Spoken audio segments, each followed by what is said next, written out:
Take a look at this cover. It immediately sets a very specific, recognizable mood. You see wet pavement reflecting neon lights, the looming Memphis pyramid, and that silhouetted player operating entirely alone in the dark. These visuals make a promise to the reader. The problem is that modern readers have seen this exact setup 100 times.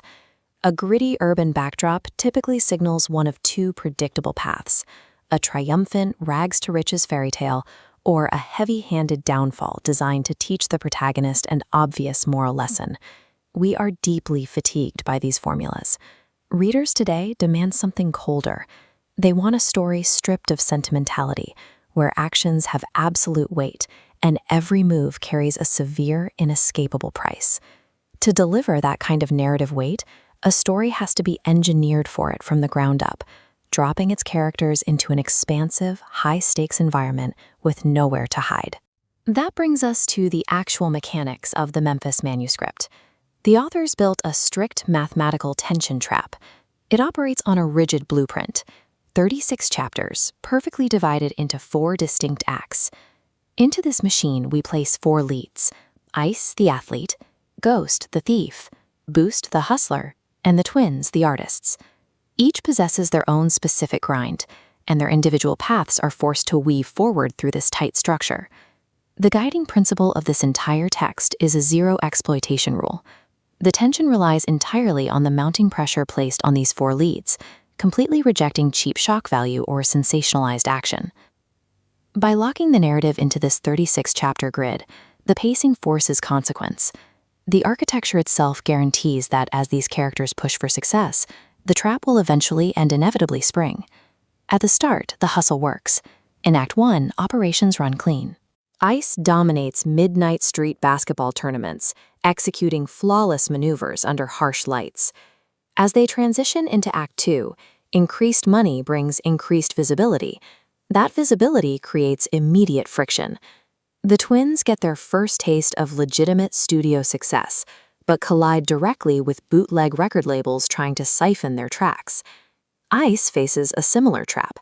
He has a legitimate shot at a pure athletic path, but his family needs survival money right now.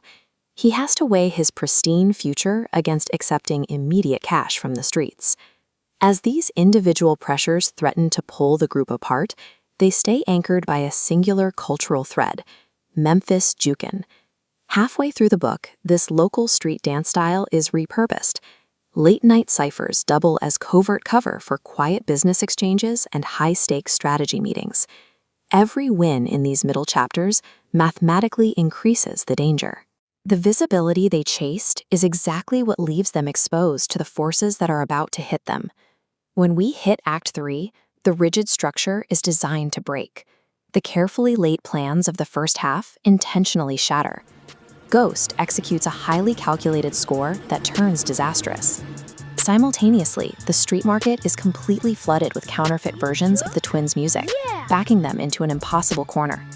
Even their sanctuary is corrupted. Memphis Jukin mutates from a unifying culture into an aggressive language of open conflict. Rival crews use the footwork to issue public, physical challenges. The fallout is absolute. By the end of this section, someone in the core circle does not walk away. A permanent, fatal loss is exacted. This sequence functions purely as a structurally mandated blood price. The narrative architecture demands a severe toll, proving that mistakes in this world cannot be walked back. We are left in the immediate aftermath, back on the wet, neon-lit streets where the entire hustle began. There is no hero's victory lap here. Act 4 is an exercise in hard math, the cold calculation of grief, blame, and the exact toll of their ambition. The survivors have to make their final desperate plays. Boost is forced to quickly liquidate her assets. Ghost has a direct final confrontation with crooked police, and the twins channel their trauma into the rawest art they have ever produced. Making it to the end of the manuscript offers no real reward for these characters.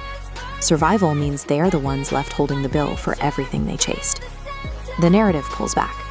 Time passes, and the city of Memphis remains, massive and completely indifferent to the struggles that played out underneath it. The story closes on a hauntingly quiet visual. The surviving leads share one final, entirely private Jukin session. There are no crowds, no rivals, and no business to handle. The movement has been stripped of strategy and conflict. It serves as a pure physical expression of grief for the people they lost along the way. MEMPHIS secures its place as a modern tragedy by refusing to offer an easy escape route. It shows us that true narrative weight comes from understanding the permanent cost of making every move pay hard in style.